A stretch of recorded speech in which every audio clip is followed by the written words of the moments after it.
Hello friends, welcome to IT index. आज के video में हम लोग बात करने वाले हैं डायनेमिक राउटिंग के बारे में डिस्कस करेंगे, क्योंकि प्रीवियस वीडियो में हम लोगों ने स्टैटिक राउटिंग के बारे में बात की थी। स्टैटिक राउटिंग की लैब को भी कंप्लीट किया था और मैंने आपको बताया था कि राउटिंग के मल्टीपल मेथड्स हैं, या आप स्टैटिक राउटिंग कर सकते हो या फिर डायनेमिक राउटिंग कर सकते हो। तो आज डिटेल से डिस्कस करते हैं डायनेमिक राउटिंग के बारे में कि डायनेमिक राउटिंग होता क्या है, इसके मल्टीपल टाइप कौन कौन से होते हैं। ओके, तो डायनेमिक राउटिंग के अंदर अगर हम सबसे पहले बात करें तो आईजीपी प्रोटोकॉल्स होते हैं कुछ, और कुछ ईजीपी प्रोटोकॉल्स होते हैं, राइट। आईजीपी का मतलब है interior gateway protocol and EGP का मतलब है एक्सटीरियर गेटवे प्रोटोकॉल, राइट। अगर मैं आईजीपी प्रोटोकॉल्स यूज करता हूं तो उसमें कौन कौन सी राउटिंग मैं परफॉर्म कर सकता हूं, इसके बारे में देखेंगे। आईजीपी के अंदर मैं डिस्टेंस वेक्टर,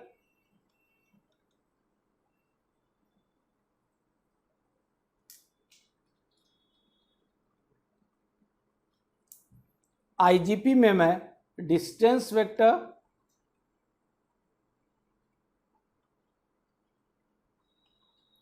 उसके बाद आप बोल सकते हो advance distance vector routing protocol, ठीक है। एडवांस डिस्टेंस वेक्टर मैंने क्यों बोला है अभी बात करेंगे हम लोग। And link state, right. और ईजीपी के अंदर हम लोग बात करेंगे path vector routing protocol, right, path vector. तो आईजीपी जो प्रोटोकॉल है उसमें हम distance vector, advance distance vector routing protocol, link state routing protocol and path vector routing protocol. Okay, distance vector के अंदर जो प्रोटोकॉल यूज करेंगे वो आपका हो गया RIP, V1 and V2। Okay, advance distance vector routing protocol क्या बोला हो सकता है, आपको लगेगा advance distance vector routing protocol क्या है, तो इसको ऐसे समझिए कि advance distance vector routing protocol को हम लोग क्या बोल सकते हैं, और हाइब्रिड प्रोटोकॉल भी बोलते हैं। हाइब्रिड प्रोटोकॉल, हाइब्रिड प्रोटोकॉल का मतलब EIGRP। Okay, and link state routing protocol के अंदर हम लोग बात करेंगे OSPF प्रोटोकॉल की। ओके, एंड पाथ वेक्टर के अंदर बात करेंगे BGP, border gateway protocol. Okay, तो फर्स्ट आपका distance vector routing information protocol, enhanced interior gateway routing protocol, open shortest path first, and BGP stand for border gateway protocol. Okay, ये सभी के सभी डायनेमिक राउटिंग प्रोटोकॉल्स हैं। अगर आप distance vector routing protocol से हम लोग स्टार्ट करते हैं, सबसे पहले जो डिस्टेंस वेक्टर राउटिंग प्रोटोकॉल है उसके बारे में डिस्कस करेंगे। रिप वर्जन 1 एंड वर्जन 2 के बारे में डिस्कस करेंगे। ओके, देखिए इसके फीचर्स मैच करते हैं। आपका डिस्टेंस वेक्टर राउटिंग प्रोटोकॉल और advance distance vector routing protocol में बस थोड़ा सा डिफरेंस ये है कि EIGRP एक ऐसा प्रोटोकॉल है जो कि, पहली बात तो EIGRP सिस्को प्रोप्राइटरी प्रोटोकॉल था, 2014 के अंदर ये ओपन स्टैंडर्ड हुआ है, राइट, फेब 2014 के अंदर। ओके, इसके अलावा बाकी जो भी राउटिंग प्रोटोकॉल्स हैं, RIP version 1, 2, OSPF and BGP, ये सभी ओपन स्टैंडर्ड प्लेटफॉर्म है, ओपन स्टैंडर्ड प्रोटोकॉल है। ओके, तो समझ में आ गई सारी बातें। अब हम लोग डिस्टेंस वेक्टर राउटिंग प्रोटोकॉल में इनिशियली अगर स्टार्ट करें तो एडवांस डिस्टेंस वेक्टर और डिस्टेंस वेक्टर इन दोनों के फीचर्स मैच करते हैं, राइट। तो अभी डिस्टेंस वेक्टर राउटिंग प्रोटोकॉल का कॉमन डिस्कशन करेंगे कि डिस्टेंस वेक्टर राउटिंग प्रोटोकॉल कैसे काम करता। Okay,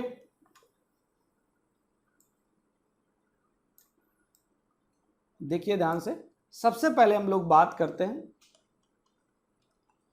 distance vector routing protocol. देखो, अगर कॉमन वर्ड से ही हम समझने की कोशिश करें कुछ, तो डिस्टेंस का मतलब क्या है, डिस्टेंस वेक्टर राउटिंग प्रोटोकॉल के बारे में। और डिस्टेंस वेक्टर राउटिंग प्रोटोकॉल में अगर हम नाम से समझे तो डिस्टेंस का मतलब क्या है, होप काउंट, राइट। और वेक्टर का मतलब क्या है, डायरेक्शन, राइट। तो इस बात को समझिए, होप काउंट क्या होता है। तो होप काउंट मैंने आपको बताया हुआ था कि एक राउटर से दूसरे राउटर तक जाने में कितने राउटर्स बीच में लगे हुए हैं, उसको हम लोग बोलेंगे होप काउंट, राइट। मतलब ये बेसिक सा पॉइंट था कि अगर R1 राउटर टू R2 ये 3 राउटर्स कनेक्ट है तो R1 राउटर से R3 राउटर पे टोटल होप काउंट आपके होंगे 2, राइट। टोटल होप काउंट कितने होंगे? 2। ओके, अब डिस्टेंस वेक्टर राउटिंग प्रोटोकॉल के अंदर होप काउंट को हम लोग इस तरीके से समझते हैं। कैसे समझते हैं? एक टोपोलॉजी क्रिएट करता हूं मैं।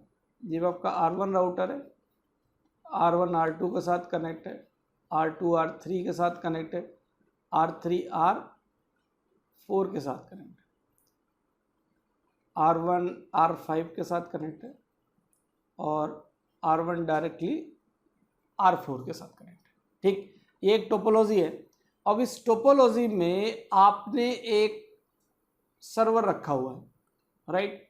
आपके पास एक यहाँ पे एक यूज़र है, या आप समझ लो कोई एक सर्वर है, ठीक, S1।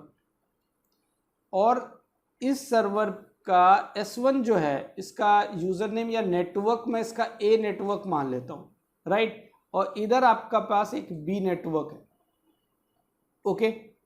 अब अगर A नेटवर्क से कोई भी अपडेट B नेटवर्क के पास जाएगी तो B नेटवर्क जो राउटर R4 है, जब B A के साथ कनेक्ट करने की कोशिश करता है तो राउटर R4 ये देखेगा कि मेरे पास जो टोटल पॉसिबल पाथ है वो कितने हैं? 2। भाई ध्यान से देखो, R4 के पास B से रिक्वेस्ट आती है इस सर्वर से कनेक्ट होने की, तो R4 देखेगा इस S1 सर्वर तक जाने के लिए मेरे पास टोटल नंबर ऑफ पाथ कितने, तो R4 को 2 पाथ दिखेंगे। लेकिन अब इन दोनों में से बेस्ट कौन है?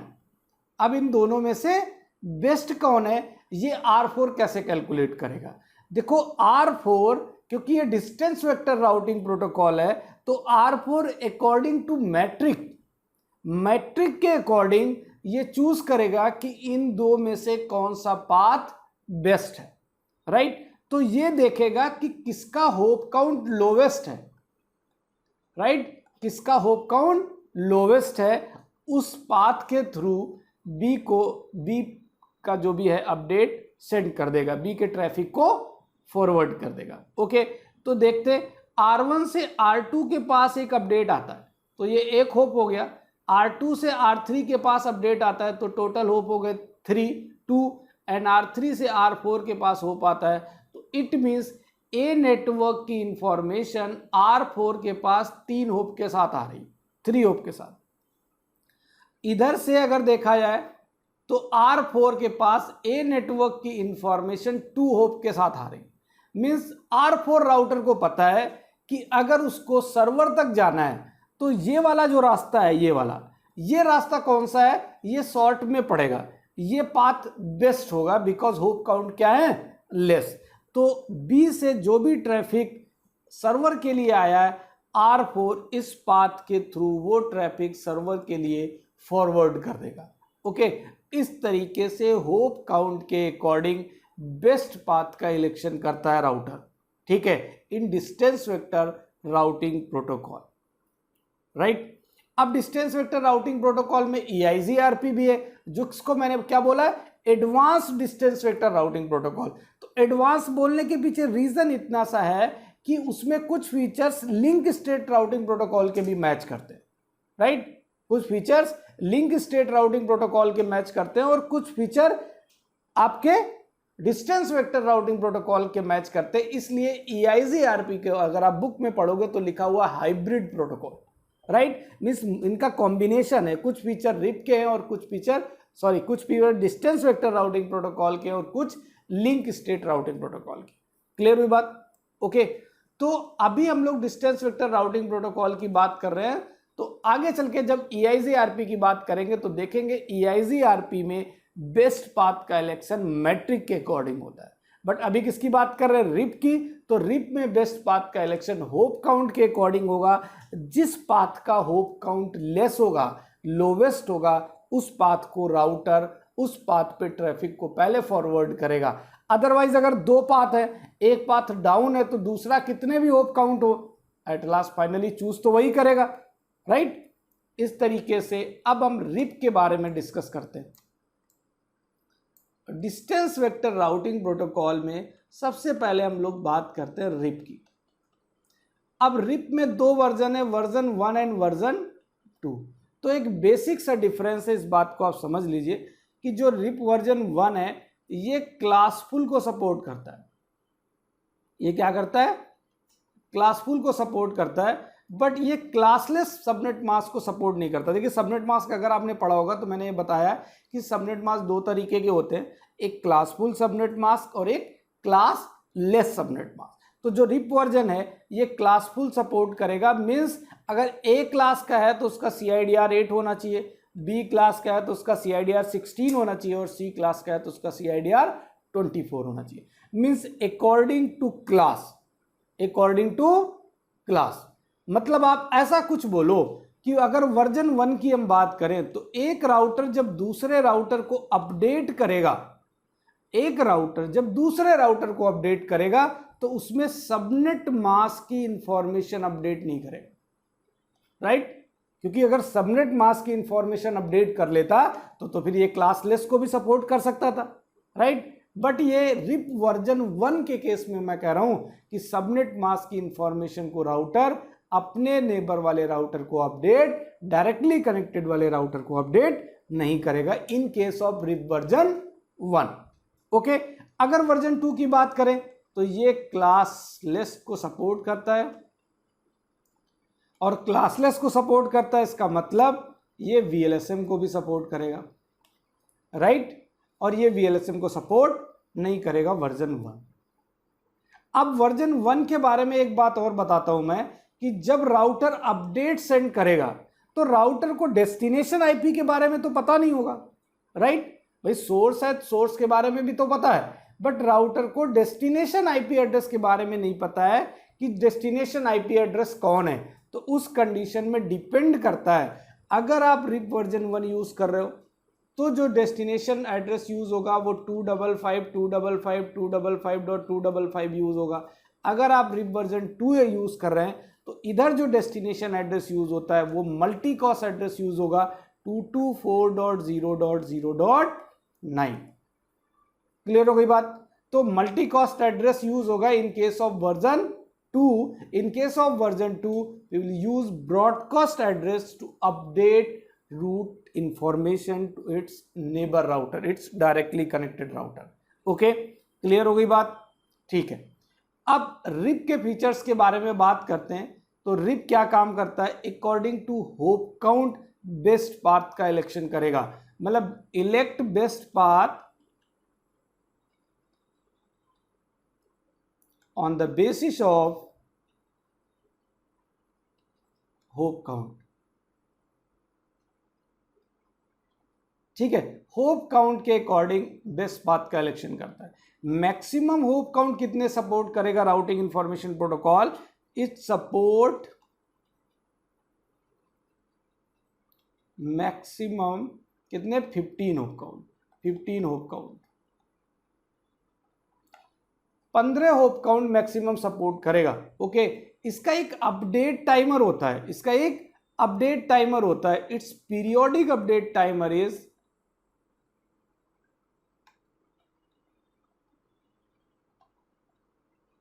30 सेकेंड। अब इस बात को समझ लेते हैं, अपडेट टाइमर क्या होता है रिप के अंदर, उस बात को समझते हैं। देखिए इसी में समझने की कोशिश करते हैं टोपोलॉजी में। ये मान लेते हैं R1 राउटर है या R2 राउटर। देखिए एक चीज़ और लिख देता हूँ, ये यूज़ करता है UDP पोर्ट नंबर 520। ओके, देखिए ध्यान से, R1 राउटर जब R2 राउटर को अपडेट करेगा तो ये जो प्रोटोकॉल यूज़ करता है वो कौन सा यूज़ करता है? UDP प्रोटोकॉल यूज़ करता है। और UDP प्रोटोकॉल आपको पता है कि ये रिलायबल प्रोटोकॉल नहीं है, ठीक, कनेक्शन लेस प्रोटोकॉल है। क्योंकि अगर आपने TCP और UDP के बारे में पता है तो TCP is a connection oriented protocol and UDP is a connection less protocol. देखिए ये जो प्रोटोकॉल है रिप है, ये UDP प्रोटोकॉल यूज करता है, इस वजह से एवरी 30 सेकेंड, हर 30 सेकेंड के अंदर ये अपनी अपडेट्स को अपने नेबर राउटर के साथ सेंड करता है। ठीक है, क्लियर हो गई बात? तो एवरी 30 सेकेंड, लेकिन इस बात को मन डाउट नहीं रखना है कि एवरी 30 सेकेंड में कभी ऐसा नहीं होता कि सभी राउटर्स एक साथ 30 सेकेंड में अपडेट सेंड करें, नहीं, ये एक वेरिएशन होता है 25 to 30, मतलब कभी 25 सेकेंड में, कभी 26 सेकेंड में, 27 सेकेंड में, इस तरीके से राउटर्स एक दूसरे को पीरियोडिक अपडेट सेंड करते हैं। ओके, और क्यों एवरी 30 सेकेंड में सेंड करते हैं, ये तो मैंने आपको बताया, क्योंकि ये प्रोटोकॉल यूज़ करता है यूडीपी, जो कि रिलायबल प्रोटोकॉल नहीं है, जो कि कनेक्शन लेस प्रोटोकॉल है। ओके, उसके बाद हम वर्जन 2 की बात कर रहे हैं, वर्जन 1 की नहीं कर रहे हैं। ये सारे पॉइंट्स हमने किस में लिख रखे, वर्जन 2 में। वर्जन 2 की बात करें तो ये समराइजेशन को सपोर्ट करता है।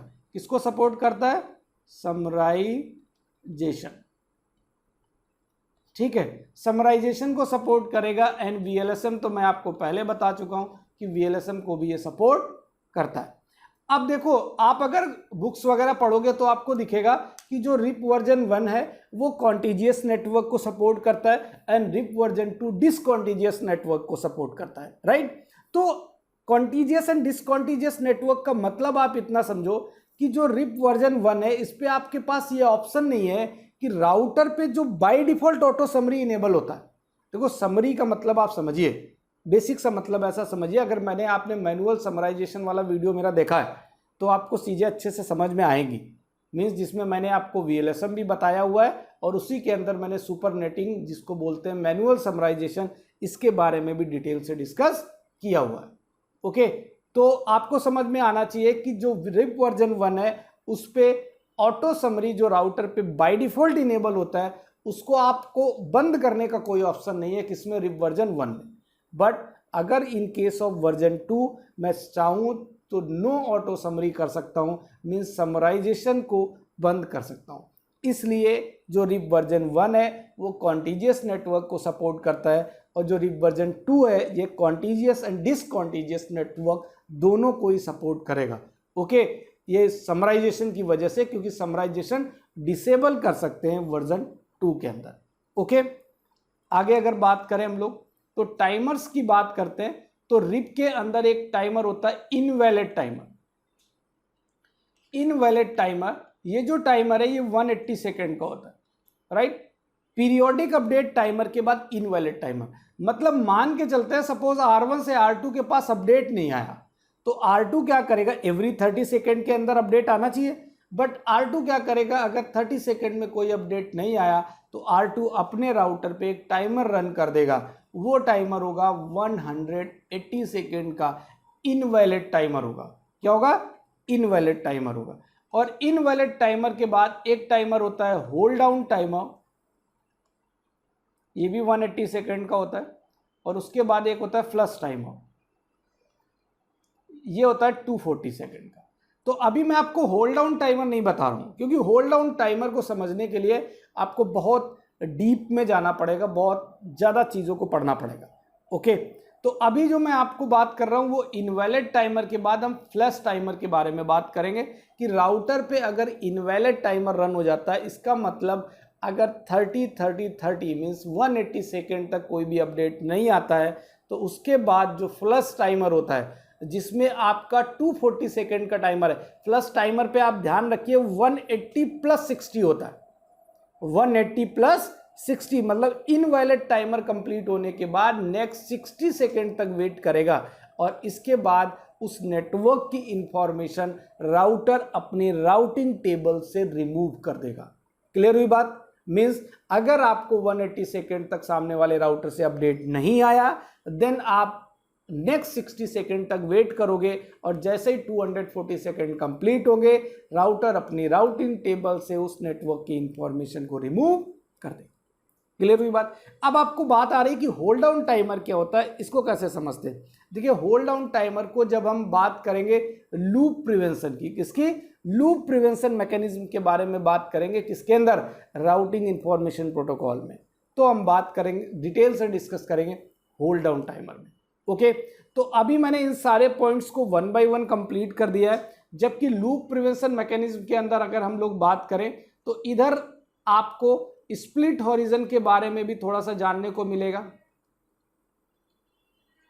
ठीक है, और यहाँ पे रूट पॉइजनिंग के बारे में भी आपको समझ में आएंगी चीजें, ठीक है, और इसके साथ साथ होल्ड डाउन टाइमर के बारे में बात करेंगे, लूप प्रिवेंशन मैकेनिज्म के अंदर।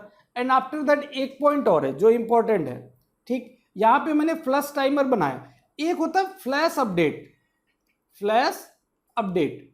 अच्छा, फ्लैश अपडेट को समझ लीजिए, ये इंपॉर्टेंट है, राइट। थ्योरी वाले पार्ट को हम फ्लैश अपडेट के साथ ही कंप्लीट करेंगे। फ्लैश अपडेट को समझिए, ये इंपॉर्टेंट क्यों है। मैं split horizon and flash update ये दोनों पॉइंट आपको क्लियर कर देता हूं। और इसके अलावा अगर आपको और डिटेल से रिप पढ़ना है, बहुत डिटेल से रिप पढ़ना है, तो मैं रिप प्रोटोकॉल की कंप्लीट प्लेलिस्ट, जिसके अंदर काफी वीडियोस है, बहुत डीप में CCNP लेवल तक की वीडियोस हैं, वो कंप्लीट प्लेलिस्ट आपको दे दूंगा। अटैच है, ऑलरेडी चैनल पे प्रेजेंट है। उधर जाके अगर आप इसके अंदर बहुत अच्छा अपडेट करना चाहते हो तो जाके उसको भी कंटिन्यू कर सकते हो, अगर प्रोटोकॉल में आपको एक्सपर्ट बनना है तो। ओके, तो अभी मैं आपको जो एक्सप्लेन कर देता हूं वो 2 पॉइंट एक्सप्लेन कर देता हूं। एक, स्प्लिट हॉरिजन का क्या रोल है, ठीक है, और दूसरा फ्लैश अपडेट क्या होता है।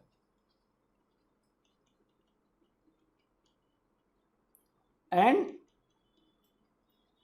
Flash update, right. अब मैं एक टोपोलॉजी क्रिएट करता हूं, उसके थ्रू आपको एक समझ में चीजें आ जाएंगी। ये हो गया एक राउटर, ये राउटर इसके साथ कनेक्ट है, ये राउटर इसके साथ कनेक्ट है, इस पे एक रनिंग नेटवर्क है 10.10.10.0/20। ओके, ये R1 है, R2 है, R3। ध्यान से समझिएगा कि R1 जो भी अपडेट R2 को सेंड करेगा, R2 उस नेटवर्क की इंफॉर्मेशन, मतलब R2 के पास एक नेटवर्क अपडेट होके आया है 10.10.10.0।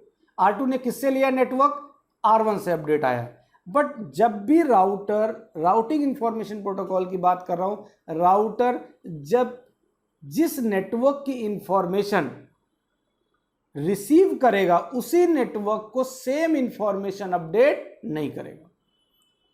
क्यों नहीं करेगा, क्योंकि राउटर के ऊपर by default split horizon enable होता है। इसकी वजह से राउटर जब कोई इंफॉर्मेशन किसी से ले रहा है, वही सेम इंफॉर्मेशन वापस उसको पलट के नहीं देगा, क्योंकि अगर राउटर ऐसा करेगा तो लूपिंग क्रिएट हो जाएगी, राइट। इस वजह से by default split horizon enable होता है। तो R1 ने जो राउटर R2 को अपडेट की, वही सेम इंफॉर्मेशन R2 वापस R1 को अपडेट नहीं करेगा। ये बात बिल्कुल क्लियर कट है, इसको समझ में आनी चाहिए, ड्यू टू स्प्लिट हॉरिजन।